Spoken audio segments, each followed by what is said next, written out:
İllerle biz dedik, illerle çok büyük güce malikik. Ama fakt güneyde ne var, neyimiz var, ne edebiliriz?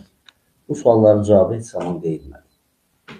Şəxsən mən o rəhmətli Səhəndin sözü vardı ki, özgə çırağına yağ olmaq bəsdir deyirdi Səhənd.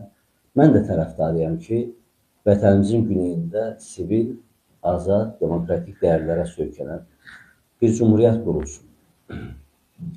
Amma hansı coğrafiyada qurulsun? Mən indi o torpağı, hörmətli Əjdər bəy dedi, mən torpağı qarış-qarış gəzmişəm. Çabahara qədər getmişəm, bu tərəfdən Ərəb torpaqlarına qədər getmişəm, Kürdistana getmişəm. Mənim soydaşlarım o coğrafiyanın dörd bir tərəfində var. Yəni, Çabaharda xalxaldan köçmüşlər, iqtisadi çətinliklər onları məcbur eləmişdi ki, xalxaldan köçüb Çabaharda taksi sürücülüyü ilə məşğul edirlər. Şirmana getsən, Şirmanın sənaye obyektlərində nə qədər Azərbaycan türk işdir. Bir sözlə, indi sayla bağlı da fikirlər ortaya çıxır ki, 30 milyon, 35 milyon, o gün çox təəssüf oldu ki, mən ona etiraz elədim. ARB 24 kanalı 17% qeyd eləmişdi.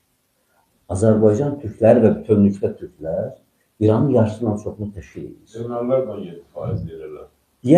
Yəni, bu reallıqdır. Yəni, hara getsən soydaşlarımız var. Ona görə mən hər zaman deyirdim ki, əziz qardaşım, biz A, B, C, hətta D variantlarına hazırlar.